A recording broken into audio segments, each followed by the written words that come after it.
Coming up on Chasing the Natty, Week 8 of the 2025 college football season has come and gone, and we are here trying to dig through the waiver wire to find what additions we can make at the last minute as we can get ready for our playoff pushes. As always, we've got a couple of players to discuss on the freakout scale, and then we will get to what you guys want to hear about, and that is the brand new set of players to add from the waiver wire.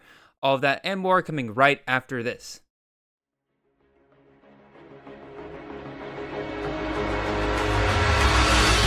Sellers picks his way to the right and is tripped up, reaching for the end zone. Touchdown. What a start. Give it to Reed, and there he goes. Nobody's going to catch him. Touchdown. It's caught. Jeremiah Smith. Touchdown, Ohio State. The legend grows. This is Chasing the Natty, a college fantasy football podcast.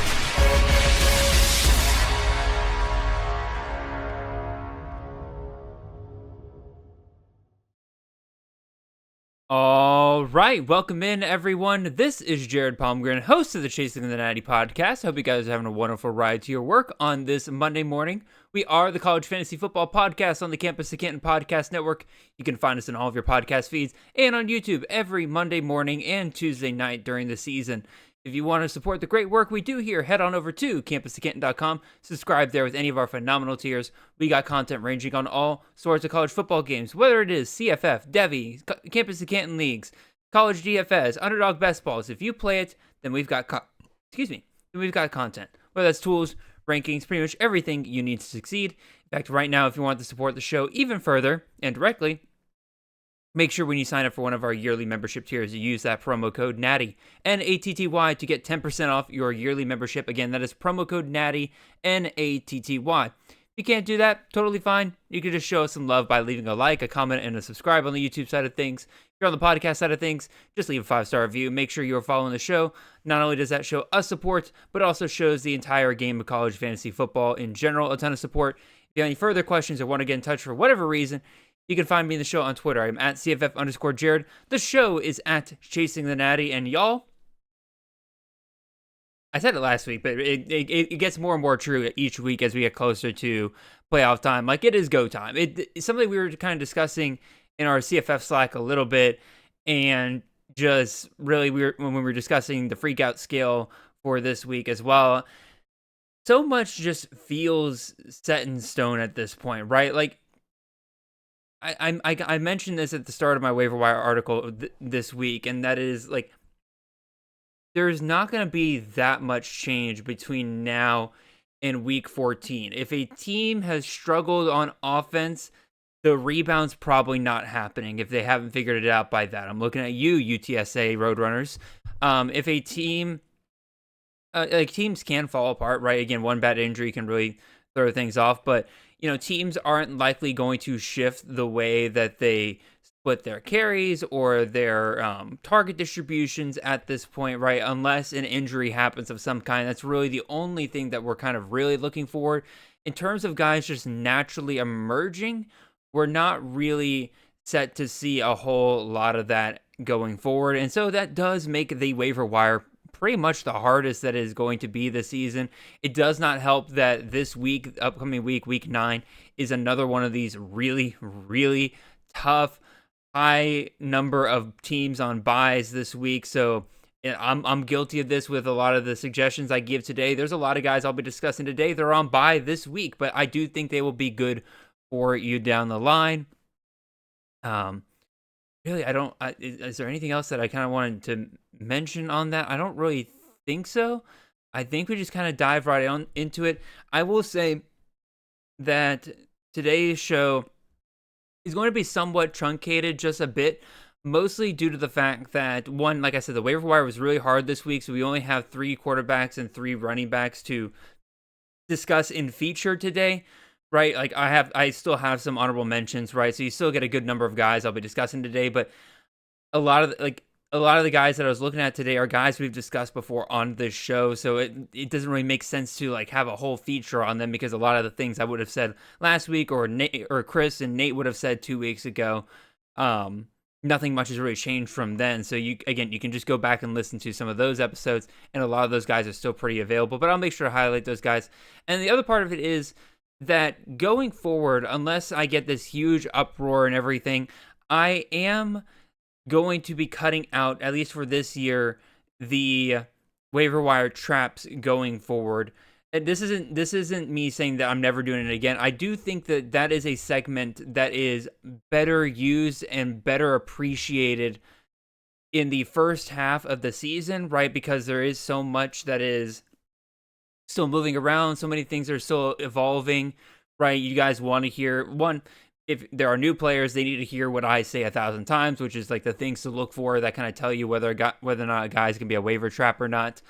But the other thing is, like, so many of the guys that I would highlight here today, it's just me rattling off the same things that I would have been the last couple of weeks. So I feel like you guys know at this point kind of what to look for. You guys know how to look at a guy's, history, and to look at the larger context of the team and determine from that whether or not you should be picking up a player or not.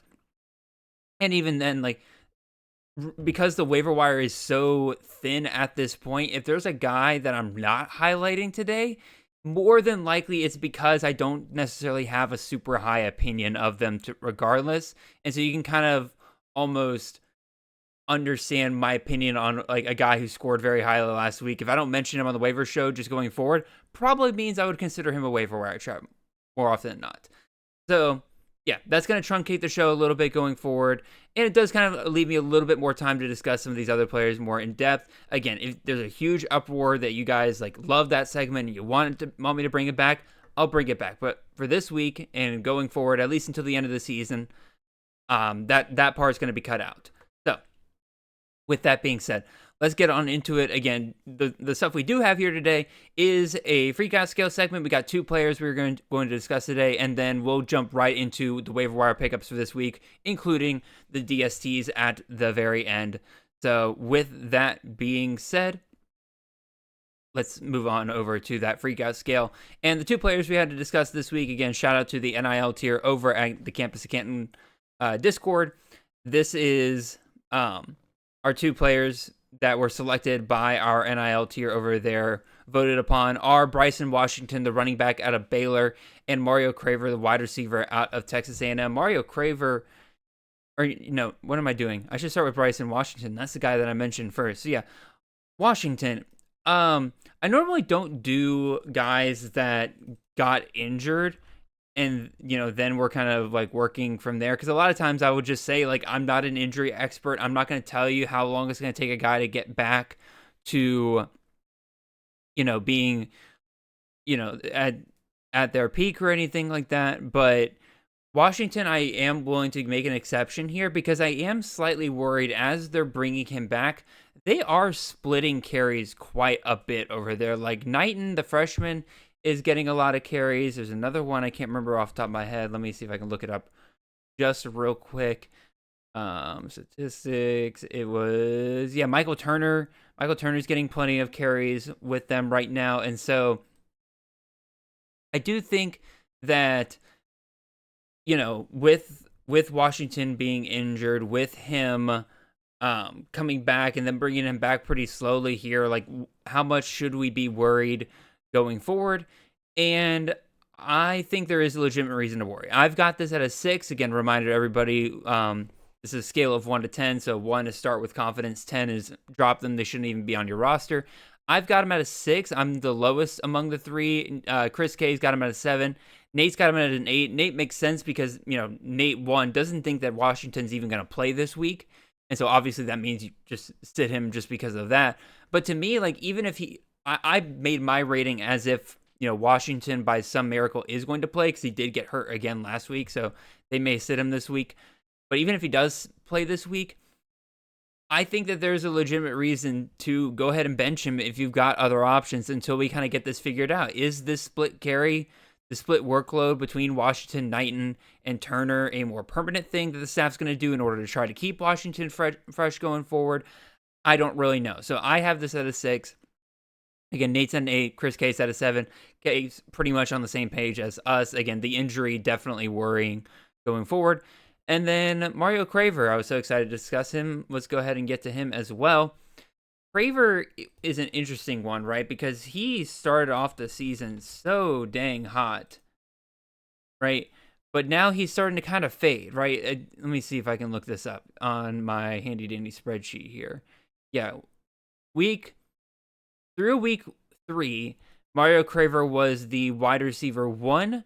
Through week 7, or through week 6, he was the wide receiver 9, and now through week 8, he is the wide receiver 16. He is going kind of the wrong direction, very much kind of fading out here. Concepcion's consistently still getting some work here, but also kind of on the downtrend, going from wide receiver 16 to 20 recently over the last couple of weeks. Now, again, that's not nearly as big of a drop as Craver's seen the last several weeks. But yeah, we're all, once again, kind of bunched together. Kay's got him at a 4. I've got him at a 5. Nate's got him at a 6. We're all of the same opinion that there's a decent shot that Craver just kind of finally bounces back. He's still getting some decent volume, right? So it's not like he's like completely fallen off the face of the earth for the A&M offense. A&M offense is still putting up plenty of points every single week here. It's just, it is a little discouraging though, right? When A&M puts up 45 points yesterday, and the best that Craver can come away with is 6 points. And then the week before that is 8.7 points in half PPR format. So you do kind of start to wonder, like, all right, when are we going to get some explosive games again? And to me, it's just what Craver has done so far, right? Because, like, let's look at his history so far. 28.2 week 1, 19.9, 30.2 the first 3 weeks. Then you drop off, go to 5.4, jump back up 20.5, 8.7, 6 points. I just think that there was a bit more boom-bust deal going on with Craver than we were kind of led to believe because of that early season production, right? Now, he's still a really good receiver. He is still probably worth putting in your lineups most weeks. That's why I've got him at a 5. But as I'll kind of explain here in a second, like, if there's a strong position on the waiver wire this week, it is wide receiver. So I would take this opportunity, if you have Mario Craver, just to kind of load up on some extra wide receivers in case this downtrend does kind of continue for him. You got some other guys waiting in the wings. Again, Nate's got him at a 6. Chris Gay's got him at a 4. So very much all kind of bunched together, averaging out about a 5 for Craver there. So that's it. A quick freak out scale segment this week. Again, we're so far into the season that, you know, outside of, again, injury and stuff like that, there's not really too many guys to freak out about. Or, you know, if a guy does have a bad week, we're mostly kind of okay with it, saying like, all right, we'll just start him next week. Sometimes you just have a bad game, right? So we'll keep this segment a little shorter going forward as well. But let's get over to waiver wire, the actual pickups that you should be making this week. And, you know, with only a few weeks left in the college fantasy regular season, like I said, the market's really starting to dry up. I think, like I said, like, if you're going to have guys truly emerge down this stretch, it's going to happen either now or it's not really going to happen at all. Like I said, the chance of an offensive system greatly improving between now and the end of the season gets really slim. Like I said, you're not going to see any major shifts in how that ball is distributed, either in the passing game or in the running game. But again, that doesn't mean there aren't guys on the waiver wire if you know where to look. There's just quite legitimately just less options now. There's just not as much guys to grab. And as this such, like I said, this show's going to be a little bit shorter. But, you know, I have 7 quarterbacks that we'll be discussing, 8 quarterbacks that we'll be discussing today.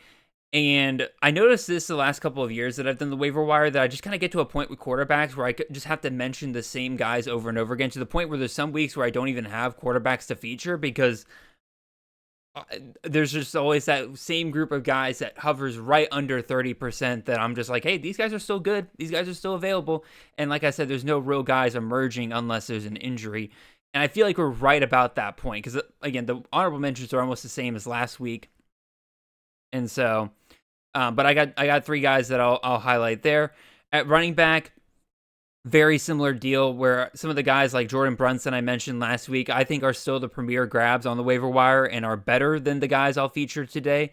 But again, it's mostly some of the same guys right now. And then Like I said, the strongest group I would say is the wide receivers. But unfortunately, as I also said before, a good number of them are on bye this week. So it's like this, pick your poison kind of deal with each of these positions right now. So yeah, a wide receiver, if you're looking for immediate help, unfortunately, we're gonna have some guys that are still available for this week, but a good number of them on bye. So all that being said, you guys know the drill. Every one of these guys is sub 30% rostered in Fantrax leagues. And yeah, let's find some guys that help you enhance your playoff runs going forward. So starting with quarterback, let's talk about Mr. Bear Bachmeier, quarterback out of BYU, rostered on 26% of leagues. This past week went 13 for 22, 166 yards and a touchdown through the air. He also had 11 rushing attempts for 64 yards and a touchdown. When we get to the end of the regular season for college fantasy and you're kind of gearing up for playoff runs, there's something to be said about having a guy that is very just consistent in getting you just a certain number of points every single week, even if they're never quite really a game breaker, right? CFF championship rosters of years past have been littered with guys like Joey Aguilar when he was at App State, his first year starting there, Rocco Becht at Iowa State. Guys that just provide your fantasy team a really safe floor every single week, because again, like one bad week from your quarterbacks can tank your entire season as soon as you enter the playoff, right? Like there's no stomaching one bad week from your quarterback that normally could get you 35 plus, but all of a sudden he hits you with a 15-point performance. Boy, things can get bad pretty quickly for you. And I do think that is exactly where we are finding Bear Bachmeier going forward. Like if I told you guys that Bear Bachmeier is QB 16 on the season so far in total points, like would you believe me? Because like I wouldn't blame you if you didn't, right? Because he's just been so far under the radar. BYU, a team that just is hardly talked about at all in the grand scheme of things for college football. But that's also just the power of consistency. You never really wows anybody.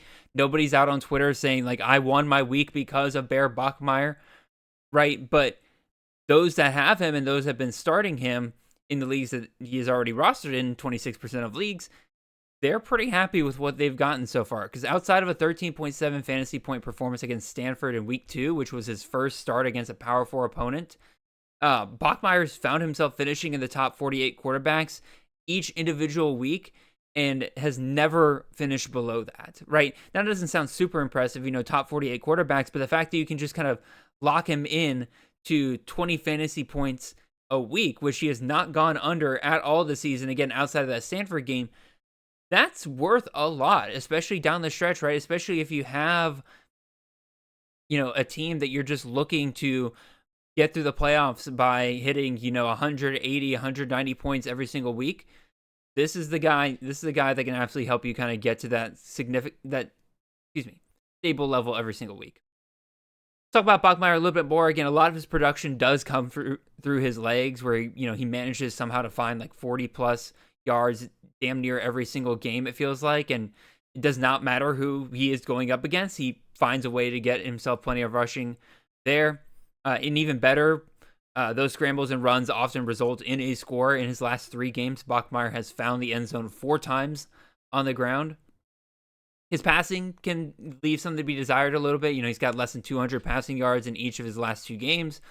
But again, that's often that right there is more often dictated by matchup and game script. Although you can pretty much count on him finding the end zone at least once through the passing game. So again, another safe floor statistic for him every single week. He's got some upcoming matchups. That might be 2 of the tougher defenses he's played against here with Iowa State and Texas Tech. They're not afraid at all to force BYU into a tough, low-scoring defensive battle here. Tech's defense is particularly worrisome. They're number 1 in the country against the run, which could remove some of the Bachmeier's floor there. So this might be, or that might not be the best week to start Bachmeier, but given your average Big 12 defense, Bachmeier's been very, very good. And then also, again, like Iowa State and Texas Tech, again, we're talking about the rushing defense of Tech being pretty stout. Both Iowa State and Texas Tech are pretty average against the pass, 54th and 63rd respectively. So there's still plenty of opportunity for Bachmeier to get his 20 points in each of those games. It's just you might feel a little more hesitant with Bachmeier in those games, but then afterwards it goes right back to being just your Big 12 schedule. You love to see it. So let's move on to our second quarterback here. Let's go talk about Mr. Joe Fagnano, the quarterback out of UConn, rostered in 7% of leagues. Last week, he went 23 for 31 for 362 yards and 4 touchdowns. He also had 6 carries for 25 yards and a touchdown on the ground. A 5-touchdown performance for Mr. Fagnano against an ACC opponent in Boston College. So, Fagnano's like another player that consistently feels like he's under the radar in CFF spaces, despite him performing pretty well. Like, I think it's the UConn stigma. I think we typically think of UConn as, just not being a great offense. And, they're a team that's good for maybe, 3, maybe 4 wins a season. But just quite frankly, if you haven't been paying attention to UConn, that's just not at all what they are this year. Like, UConn's a legitimately great team this year. They're 5-2 so far on the season, with both losses coming by less than a score. And it took absolutely Herculean effort from Syracuse to beat them.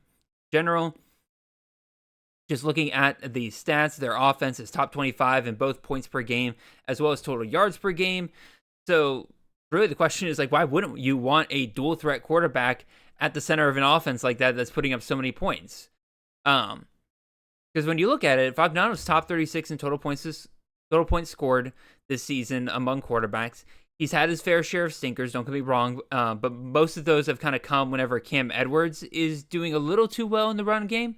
So Fagnano kind of takes a step back in those games. But when Fagnano hits, he absolutely hits, especially lately. He's been going 30-plus fantasy points in each of his last 2 matchups here.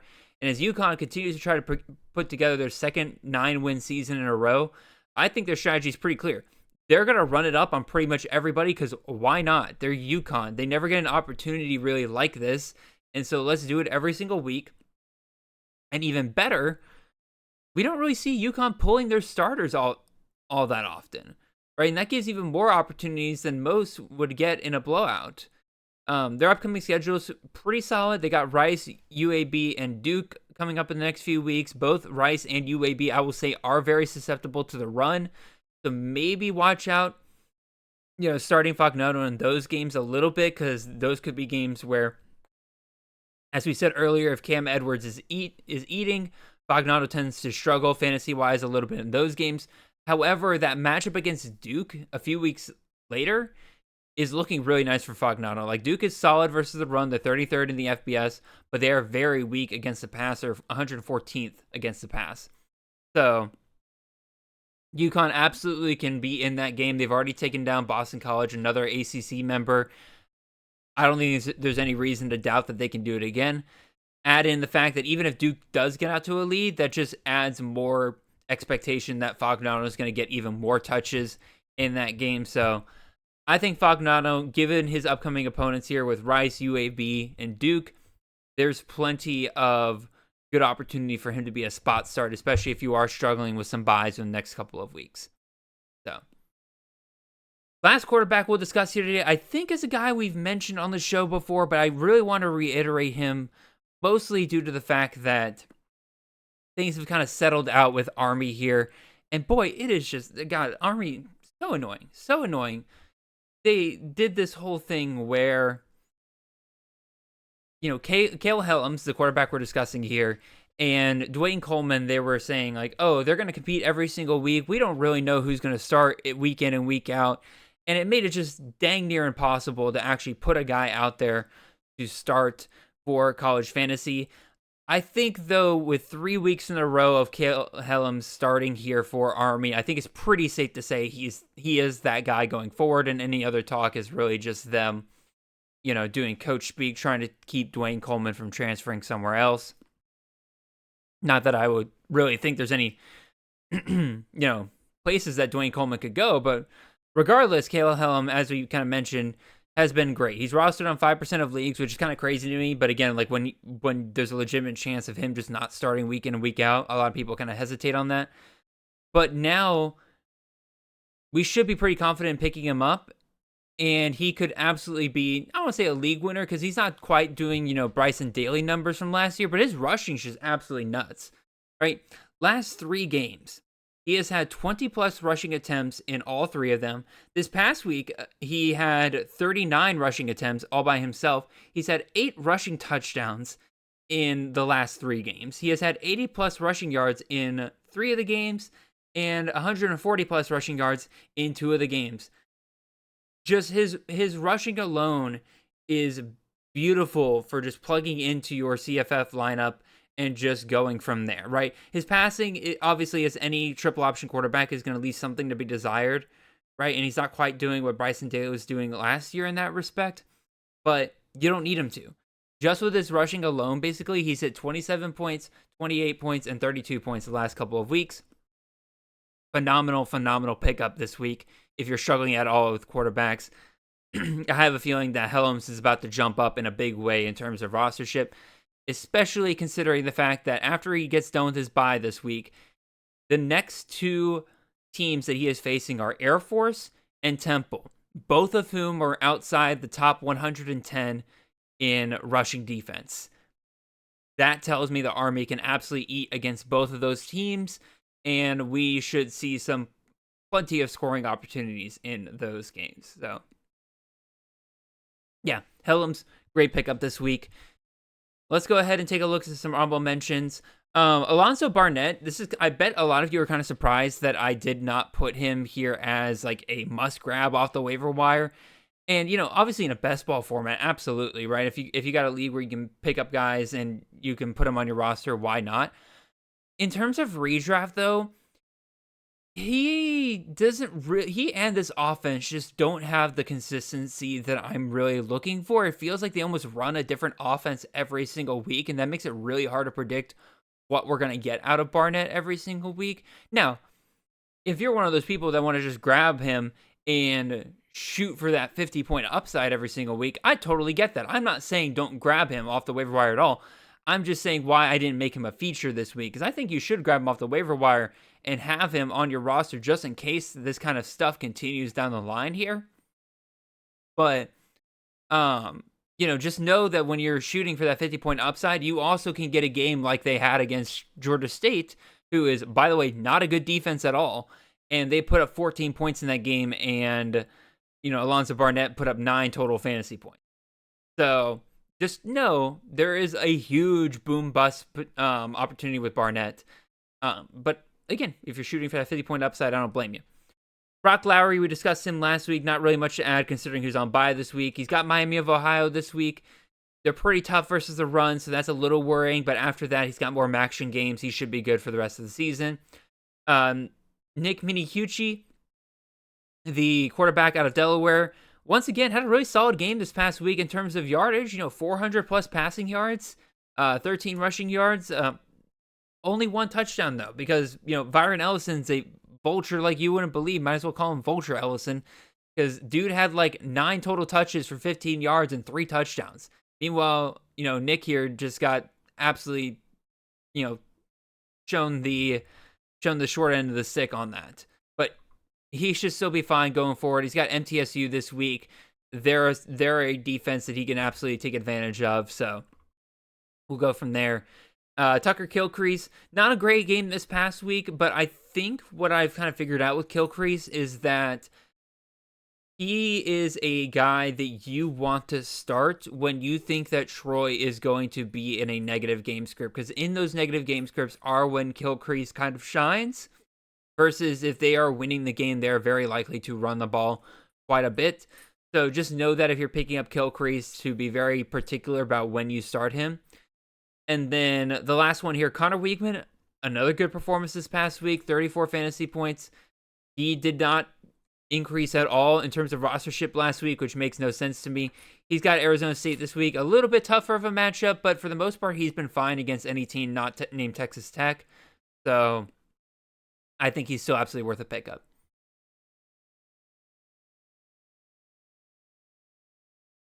All right, let's move on to running backs here. And like I mentioned at the top of the show here, we're only going to feature 3 running backs here today. We normally feature 5. It's just real tough out there, y'all. There's not a lot of guys that I really love. But there are a few interesting ones, so we can get right to it. We'll start here with Kavorian Barnes, the running back out of TCU, rostered on 27% of leagues this past week.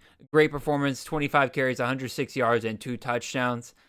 If you've been watching TCU, and I'm sure a lot of us have in the CFF world, I'm sure a lot of us were really kind of hoping that when we saw TCU struggling to run the ball, that they would just kind of turn full air raid, turn, Dwyer and McAllister and even Manjack a little bit into just weekly starts to the wide receiver position and just go, again, full air raid with their offense. But let's be real. The staff at TCU are on their knees thanking God that Kavorian Barnes is once again healthy, because now they are able to actually confuse the defense on whether or not they're going to run the ball or throw the ball, because without Barnes, it was really pretty clear that they just wanted to throw the ball. Barnes, without a doubt, has been the most consistent running back for the Horned Frogs and was key in their win over Baylor. Right, I mentioned the stat line already, over 100 yards. One could say that this game could be a fluke, but I personally call it the natural result of a crescendo the last couple of weeks. Like, Barnes has been, getting about 15 touches each of his last 2 games, against Colorado, Kansas State. And with each one, he was showing some improvements in both his health and efficiency. And that led to this last game where they just handed the ball off to him 25 times and said, go win the game for us. Right? I do think you are looking at the clear RB1 for TCU going forward. And we do know that Sonny Dykes is not afraid at all to ride just one guy. Just look at Kendre Miller and Amani Bailey in their last years at TCU. I think that it is now Barnes' turn. But you might be wondering, what's going on in the coming weeks. Barnes, I do think is going to get his opportunity to solidify his place as the RB1 and set himself up for a really good second half CFF run here. This week, he's got West Virginia, who's 109th in the country against the run. After a bye, he'll get Iowa State, who's pretty average against the run. So if he's still getting that, 20, 25 touches per game, and he gets that against the Cyclones here, I think he'll have a good day with that. And then just at the end of the day, regardless, Barnes is a clear RB1, even if he's not always a workhorse, on a team that will score 35 points a game. I feel like there's very few safe bets like that this late in the season on the wire, so I would go ahead and grab him before it's too late. Again, he's at 27% right now. I have a feeling this will be the last week you can get him.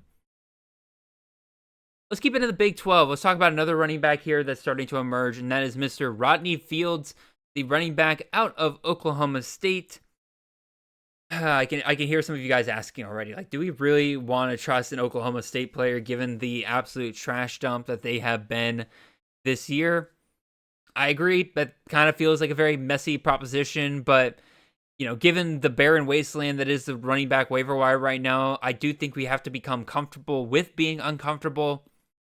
But since Gundy's been fired, the Cowboys, while not good, I do think they've kind of stabilized some aspects. I don't think Sam Jackson's a good quarterback by any stretch of the imagination, but just having the same guy out there, I think, helps a lot. And the more clear example is, I think, settling in on Fields as the RB1 for the Cowboys here. He's seen 16 and 24 touches and 100-plus yards in each of his last 2 games, respectively. And I really don't see much to suggest that that's going to change. Pretty much every other Oklahoma State running back has not worked out this year, between Khalib Higgs, Trent Howland, Sesi Vailahi, and Freddie Brock. Only one of those guys breaks 4 yards per carry, and Fields outproduces him by about 1.3 yards per carry. Fields is getting about 5.5 yards per carry, which is pretty solid for as bad of a team as Oklahoma State is, right? With no answer at quarterback, and really the season all but punted, I think what's left of the Oklahoma State program really just needs to start rebuilding for next year. And even in games where the game script's going to demand that they pass more because they're behind, I do think that Oklahoma State, and I really saw this last week, seems more interested in learning how to sustain drives with a solid run game than they are really winning the game, right? Because, like, when you looked at the game this past week against Cincinnati, Fields got 21 touches on the ground. That's not a carry amount you would expect to see from a running back whose team lost this game 49-17. Now, I do know Syracuse kind of piled on a little bit towards the end, but even still, like, it does seem very, very clear that I think that Oklahoma State is just trying to basically create small wins. Just they go into these games right now and say, like, hey, can we sustain a drive? That'll be a huge win for us. Even if we don't get a touchdown out of it, like, let's build this team back up. And I do think they'll kind of keep this mindset going forward as, like I said, they kind of work on getting back to basics no matter how bad they're trailing on the scoreboard, which could be huge for Fields' volume going forward if they are just trying to make this their identity going forward. Speaking of coming up, Fields does have a tough matchup against Texas Tech this week. As I mentioned before, they're first in run defense, so I'd probably sit him for that one. But afterwards, like, he'll have games against Kansas, Kansas State, UCF, Iowa State to close out the season. Like, I'm not confident that Oklahoma State can really score more than 2 touchdowns in any of those games. But if they can, I would bet good money that Fields probably is one of those touchdowns any given week. So that's the other running back we'll discuss today. And then the last one we'll discuss here is Kendrick Raphael, the running back out of Cal. I had him as a honorable mention last week. I wanted to see, like, just one more good week out of him. And while I still don't love his inefficiency, Raphael's got the volume, right? This past week, 22 rushing attempts for 81 yards and a touchdown. He's got 2 receptions, so 24 total touches for just under 100 yards. He's rostered on 13% of leagues. Again, like, just look at the last couple of weeks. 25 rush attempts versus Boston College, 18 versus Duke, 22 versus North Carolina. You're just not seeing guys on the waiver wire very often right now that are putting up this kind of volume. And so even though, like I said, I don't love Raphael's efficiency, I think he's worth going and getting out. And you got a nice matchup, especially this week against Virginia Tech. They're 99th versus the run. They're giving up about 175 yards rushing every single week. So I think Raphael can probably get to 100 yards in this game. The problem comes against the next 2 weeks where you got Virginia, who's 40th versus the run, and Louisville, who's 23rd versus the run. That might be a little bit more. That might be a little harder. But also, we do see Raphael get some receiving work, right? He had 3 receptions versus Duke, 2 receptions versus UNC. So if they do get into a bad game script where they're not giving Raphael carries, maybe they can get him some receptions. And if you're in a PPR league, probably going to be happy with that. But if you're in a standard league, Raphael, as of right now, I would say is a pickup. Start him for this week. Maybe hold off on Virginia and Louisville the weeks afterwards. But PPR, grab him. I'd start him just because of the volume. So let's discuss some honorable mentions at running back here. We got up top there is the only new name among the honorable mentions. That's Kadarius Callaway, who has really kind of started to kind of figure some stuff out there in New Mexico State. They're running the ball a little bit more. This past week, 18 rush attempts, 84 yards, and a touchdown. He also had 1 reception. He's got Missouri State this week, who's 88th versus the run. Missouri State's defense just in general isn't very good, so I think Callaway can have himself another nice week this week.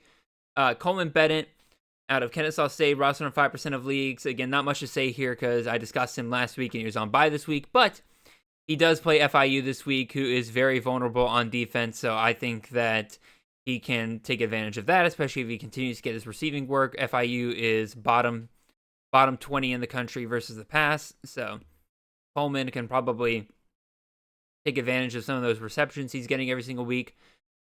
The guy that I would say is probably still the most important waiver wire pickup this week at running back is still Jordan Brunson, running back out of Miami of Ohio.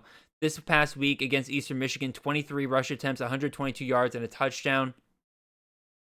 He is, again, just one of these few workhorse backs you can get right now, and especially as Maction really kind of kicks up here, I can expect him to have some pretty big games down the line. They got Western Michigan this week. They're pretty stout against the run, so maybe hold off this week for Brunson in terms of starting him, but I would definitely grab him, store him for the playoff push and playoff run down the stretch. And then, Owen Allen, same thing as last week. He had himself another nice game this week, 10 rush attempts, 105 yards. Obviously would love to see the volume up a little bit more, but He's still got the production, so that's all that matters. And then Jakyle Middlebrook was on bye this past week. He's got Delaware this week. He's 85th versus the run. His last game, he has 17 rush attempts, 93 yards, and no touchdowns. I have to imagine a touchdown's coming his way pretty soon. So, let us move on. Let us discuss some wide receivers. Again, like I said at the start of the show, this is the strongest group in my opinion. So we might spend a little bit of time here more than the other positions, but we'll find out exactly how long it takes me to get through all this once I have a sip of water. And we go from there. So, let's start off with the guy that I think among wide receivers, let me just double check real quick myself. Maybe not the most important one, but definitely the most important among the new guys that we're discussing this week, and that is Mr. Iverson Hooks, wide receiver out of UAB, rostered on 11% of leagues. This past week, 11 targets, 11 receptions, 172 yards, and 3 touchdowns. By far, Hooks' best game of the season. So what happened? Well, what happened was that Trent Dilfer was fired, and there is something very heartwarming about seeing a program finally cut out, admittedly, a very avoidable cancer, right? UAB is already looking like a very different team with, Trent Dilfer no longer running things. In fact, the rally was so strong that UAB did the unthinkable this past week and knocked off a ranked Memphis team as a 3-touchdown underdog, and a huge part of that was, one, they made a change at quarterback that made me wonder what the heck this staff was looking at practice, because Burton looked fantastic throwing the ball. And then number 2, Burton's connection and reliance on Iverson Hooks. Like, the Blazers' passing game took a really big blow earlier this year when, Corey Milliner, their former wide receiver one, effectively left the program. Like, I know they said that he's just away, but, let's be real, y'all. He's going into the portal. He won't be back this year. And what's crazy is that after Milliner leaves, they didn't shift their game plan to rely on their clearly really good wide receiver 2 in Hooks. Like, it took Dilfer being fired for the staff to say, hey, let's get the ball into the hands of our best remaining receiver. And then from there, like I said, Hooks gets his best game of the season. So, again, my thought kind of going forward is, I don't really see how this interim UAB staff can look at this performance and come away with any other conclusion than just, let's just keep feeding Hooks. To be fair, it's not like they haven't been feeding him. Even the previous 2 weeks, he had 9 targets each. But to me, in this game, this new staff, or at least this interim staff, was much smarter about the way they used Hooks, and they actually let him go down the field quite a bit. His 8 on this game was 14.2, and there are multiple games beforehand where they just don't even let him go past 10 yards down the field. Very much like a safe dump-off option, and that leads to games like against Florida Atlantic where he had 9 targets but only 5 catches for 50 yards. So it's yeah. I think Hooks is absolutely worth picking up. I think he'll be huge for UAB down the line. He's on bye this week, so again, sorry about that, but when he comes back from bye, this AAC schedule that he has a ton of potential, right? UConn, North Texas, South Florida, Tulsa. 4 of his 5 remaining matchups, I feel really comfortable starting him in. And even then, that fifth game against Rice, I would say I'd say I might be willing to start him too if he's getting that volume regardless, especially in PPR format. So Hooks, very much a good pickup off the waiver wire this week. Let's move on to our second wide receiver here, and that is Mr. Jackson Harris, the wide receiver out of Hawaii. If you have listened, let me read off a stat real quick. This past week, he had 9 targets, 5 catches, 109 yards, and 2 touchdowns. He's rostered on 18% of leagues. If you've listened to me long enough on this show, you know that I have not really been a fan of Pefele Ashlock for some time now. And I knew that it was really a matter of time before there was just going to be a straight up better wide receiver on this Rainbow Warriors offense. And from what we could tell, Stanford transfer Jackson Harris has clearly become that guy. Despite having only 4 targets for every 7 that Pefele Ashlocks receive, Harris almost outproduces Ashlock on the season. Just simply put, Harris gets higher value targets and just does more with them. Since coming back from his injury, Harris has put together 3 straight 100-plus yard games and has seen 9-plus targets in all 3. He's had 16 plus yards per reception and an ADOT greater than 15 yards in all of those games as well. Just high value targets, a ton of targets going his way. That's a recipe for some serious sustainable production down the line, especially as this Hawaii offense really does continue to look really solid. Like, I legitimately owe Timmy Chang an apology. Like, this offense has looked way better than I thought it was going to be at the start of this season. So that's all fine and good, but like, what's coming up for Jackson Harris? Well, again, unfortunately, Hawaii and Harris are on a bye this week. Again, I'm sorry, I didn't mean for so many of the best options this week to be on a bye. But then they get a dream matchup the week after against San Jose State. That secondary is bottom 4 in the country in terms of stopping the pass. And so, the Rainbow Warriors should eat there. Then you get San Diego State, who on paper is a tougher matchup. But again, if this offense really is humming, I think they'll be fine against San Diego State. And then the only thing to kind of keep in mind with Harris is that he does have one more additional bye after this week, and it is smack dab in the middle of playoffs. So that's kind of unfortunate and just something to keep an eye on. But, if you need help at wide receiver and just getting to the playoff, Harris is absolutely worth picking up right now. Third wide receiver we'll discuss today is Mr. Cooper Barcate, wide receiver out of Duke, rostered on 24% of leagues this past week. 16 targets, 13 receptions for 172 yards. Did not find the end zone, but, that kind of makes sense. He's been finding the end zone a lot for Duke recently.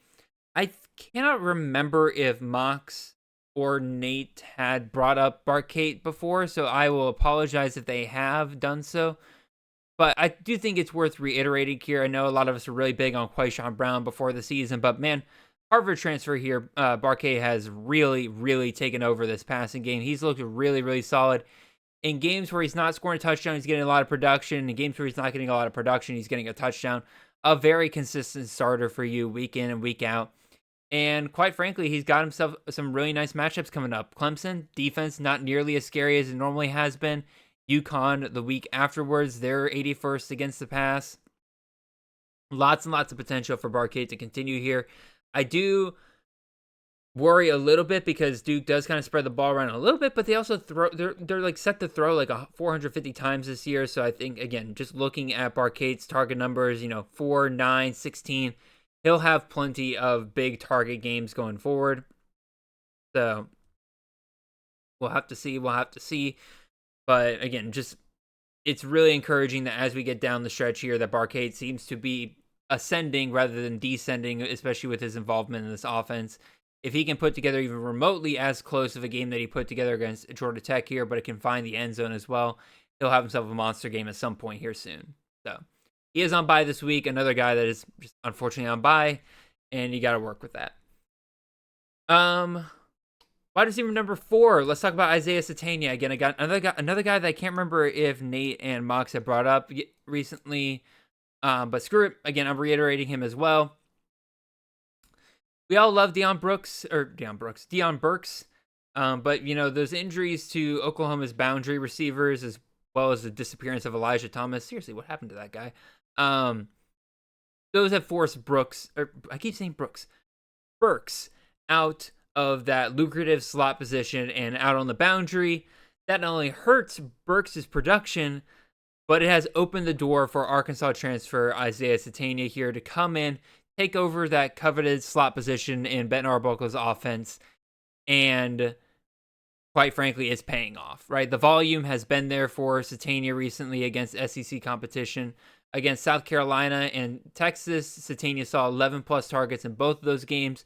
He only saw 5 targets against Kent State, but, to be fair, in that game, he only needed 5 targets to put his best performance of the date. Or his best performance to date, excuse me. And even though he got a ton of targets in those games, he didn't have the greatest days against Texas and South Carolina. But like I said, a lot of that had to do with those teams having some just really solid defenses. But in addition to that, Mateer was still kind of recovering from his injury. I don't know why they rushed him back so badly. Like Michael Hawkins, I think, would have been fine against Texas in that offense. But, whatever. I'm not the coach of Oklahoma. Anyway. But, we are getting another week from that injury. So that's going to help the passing game. And what should help as well is the fact that Oklahoma's next two matchups are a serious breath of fresh air for this passing game. They'll be facing Ole Miss, whose defense was just diced up by Georgia last week and, should be had by any good offensive coordinator, of which I happen to believe Ben Arbuckle is one. And then after that, they'll get Tennessee, whose secondary is in the worst in the SEC. So if his volume stays consistent like it has been the last couple of weeks, he should have some of his best performances coming up in the next 2 weeks before he goes on bye once again. So, last wide receiver here we'll discuss is an old friend of CFF who is starting to emerge in his final season here, and that is Mr. Jordan Hudson. No, not that Jordan Hudson from, Belichick fame. Jordan Hudson, the wide receiver out of SMU, who has really put together some solid weeks recently. This past week against Clemson, had himself a really nice game. 10 targets, 7 receptions, 131 yards, and a touchdown. The week before that, 7 targets, 5 catches, 87 yards. And the week before that against Syracuse, 7 targets, 6 receptions, 47 yards, and a touchdown. I don't know if it's that Hudson's finally getting healthy or what, but he is starting to overtake Romello Brinson here as the lead wide receiver for SMU, really becoming that Rhett Lashley wide receiver one that we've kind of been wanting to see really for a couple of years now. I'm not entirely sure if that's going to keep up, but we're definitely going to find out in the next couple of weeks because SMU's got 3 matchups. They got Wake Forest this week, who is 18th versus the pass, but I'm not entirely sure that that's not a product of the quarterbacks that Wake Forest has been facing. They get Miami of Florida the week after that. I think that's a huge wild card at that point in terms of what happens in that game. And then week 11, they get Boston College, who is bottom 15 in the FBS in terms of passing defense. So Hudson should be able to eat well against there. Again, just keep giving me these 7 to 10 target games in a Rhett Lashley offense, and Hudson will continue to eat. His receiving efficiency has been great. Again, the game against Syracuse, not so great, only 7.8 yards per reception, but both against Stanford and against Clemson, Hudson had at least 17 yards per catch. Keep that up, and Hudson's going to be gold down the rest of the way. Wide receiver honorable mentions. Again, a couple of guys here from last week and go through real quick. Amari Thomas, great game for him this past week. 6 targets, 4 catches, 69 yards, and 2 touchdowns. Easily one of his best performances. He's got Arizona State this week, which is a bit tougher of a matchup, but given the fact that he's clearly becoming the wide receiver one for Houston here, I think that he'll be fine.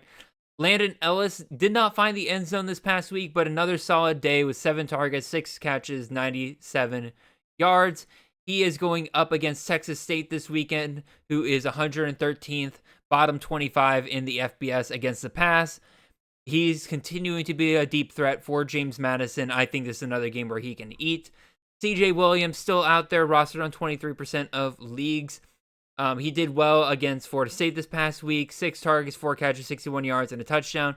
He does have Miami of Florida this week, which is definitely not the greatest matchup in the world. But again, he has Stanford's offense at times. And so I think he's worth picking up. If not for this week, definitely for some more stuff down the line. Assad Wasim, even though Zach Kitley and Caden Veltkamp and this entire offense just really fell flat, so freaking flat against South Florida this past week. Wasim still giving me the metrics I want to see. 11 targets, 8 catches, only 56 yards, but really as long as he's getting those, 11 to 10 targets every single week from here on out in a Zach Kitley system, I will take that all day long.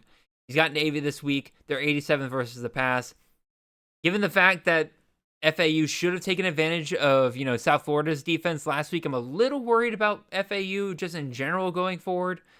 Even though we love that offense, I think that Wasim's still worth picking up because if they do get back on track, he's that top outside wide receiver for Florida Atlantic right now. I don't think they will move away from him. And then the last wide receiver we'll discuss here is Mr. Braden Pegan, the wide receiver out of Utah State. Another good performance here from him. 8 targets, 7 catches, 93 yards. He also had 2 rushing attempts for 2 yards and a touchdown. Another good performance from him. He's got New Mexico this week. New Mexico's 103rd versus the pass. He is the top wide receiver for Utah State. This is a game, I believe, that has an over-under in the 60s. I've checked already. and both these teams are expected to score. I would bet good money on Pegan being one of those guys. Now, last but not least is a name that I don't have up on the screen, but I do want to mention as an honorable mention to the honorable mentions, and that is Harold Mack, wide receiver out of Eastern Michigan, a true freshman that really had recorded 0 stats. I think he had a couple of stats against in Eastern Michigan's opener, but I don't think he actually like recorded like a reception or anything. I think it was just like routes run and stuff like that. He was just on the field. From there, he just wasn't on the field at all. And then all of a sudden, this past week against Miami of Ohio, 7 targets, 6 catches, 179 yards, and 2 touchdowns. I'm not saying go pick him up because, again, that's a extremely small sample size for us to work with, but that's a hell of a way to announce your arrival onto the college football scene as a true freshman, to just go for nearly 200 yards in your first game, apparently as a starter for your school. So I would pick up Mac and just see what happens this next week. They do have Ohio, which is a bit of a tough out in terms of a passing game. They're 49th versus the pass on defense. But, you know, again, if Mac could even remotely replicate what he did this past week at any point this season, he's absolutely worth a pickup here. I'll let you guys decide on how much you're willing to risk that. Last but not least, we'll discuss one tight end here, and that is Brody Foley here. And, you know, this past week, 7 targets, 6 catches, 126 yards, and a touchdown. Phenomenal week for him. Yeah, I mean, again, like, at this point of the season, right, any big performance at tight end is going to catch people's eyes because there really are no elite tight ends this year. I took a look. I was comparing tight end pointage this year compared to last year. And at this point last season, 4 tight ends had crossed the 100 fantasy points mark. And this season, there are 0. In fact, there are 0 that have even hit the 90-point mark. And so, like I said, like that leads to some really big performances really standing out here. And the thing about Foley, though, is, and why I really want to highlight him, is that he's not a stranger at all to solid yardage. He's averaged 19.2 yards per catch this year. That is elite production and efficiency for a tight end. The crazy part is, though, that, like, you know, he isn't even targeted downfield all that much. Like, I was thinking, like, oh, maybe this is just one of those things, kind of like Dalvin Holker was, where he's basically treated as receiver, and he's targeted far down the field. His ADOT's 9.2, which is not, you know, bad by any stretch, but, you know, for a guy that's getting 19.2 yards per catch, you were thinking that maybe, you know, he's like 14, 15 yards down the field. He's just really good at creating production. Like, he has a team high of 10.2 yards after catch per reception. I don't blame the Golden Hurricanes for looking his way more and more often. Like, even though they lost, I have a feeling that, you know, Foley, if he continues to perform, that 7 targets he got in this game against East Carolina will become the norm more and more. And considering how efficient he is, like, that could turn into a really good tight end by year's end. He's currently sitting as a tight end 9 on the season. He's unrostered 94% of leagues. I personally think that we should fix that. So, yeah. Let's discuss some of these, or actually, no, let me run through some tight end honorable mentions real quick. They don't have a page, but, you know, Bowden Green, Richie Anderson, Peter Clark, Joshua Long, Sam Rouge, all of these guys are out and still available for pickups at the tight end position. They're all pretty solid. DST streaming options this week. Once again, we're just going to pick on some bad offenses here and some solid defenses that are kind of paired with that. Louisville, as we saw against Miami this past week, very solid defense there in the ACC. If I remember correctly, let me see. I had Louisville stats written down because I noted that they're not a team that you want to love. There we go. Yeah, Louisville 26th versus the pass, 23rd versus the run, so almost top 25 in both categories. They get Boston College this week, who's currently trying to make Grayson James still happen. That tells me that offense is about to go kaput, and yeah, Louisville should be able to handle them pretty easily. Miami of Florida is going up against Stanford this week. Stanford offense looking a little bit better, but given the loss that Miami of Florida had last week, I think they're going to look for a get-right game. A get-right game against Stanford helps a lot, and so I think the defense will show out against Stanford in this game.